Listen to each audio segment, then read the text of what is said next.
Jésus nous dit, tu as de la patience, tu as supporté des afflictions pour mon nom, et tu ne t'es pas lassé.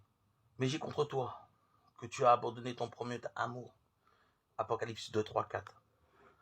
La première des 7 lettres que Jésus a adressées à son église ou assemblée est écrite à l'église d'Éphèse. Cette cité très commerçante était un centre religieux païen important. Il n'était pas facile d'être croyant à Éphèse, où les chrétiens avaient souffert à cause de leur foi.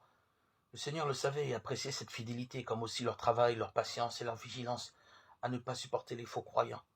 Cependant, Jésus leur fait ce reproche. Tu as abandonné ton premier amour. Quand ces chrétiens avaient cru au Seigneur Jésus, leur vie avait trouvé sa source et son zèle dans l'amour pour lui et la joie de le connaître. Mais au fil des ans, leur foi avait perdu sa fraîcheur.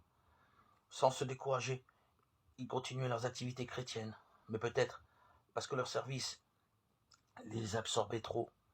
Ils perdaient de vue le Seigneur lui-même. Un grand danger menaçait cette église. L'eau coulait encore dans le ruisseau, mais sa source, le premier amour, avait tari. Cette lettre à Éphèse, église du 1er siècle, nous interpelle tous. Comme croyants, nous pouvons perdre cette ferveur du premier amour pour notre Sauveur.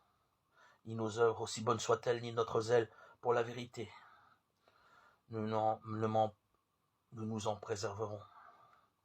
Pour faire les premières œuvres, il nous faut garder la réalité en face, sortir de notre religiosité et entretenir une communion avec le Seigneur. Les premières œuvres découlent du premier amour et non pas à l'inverse. Nous nous aimons parce que lui nous a aimés le premier. 1 Jean 4, 19.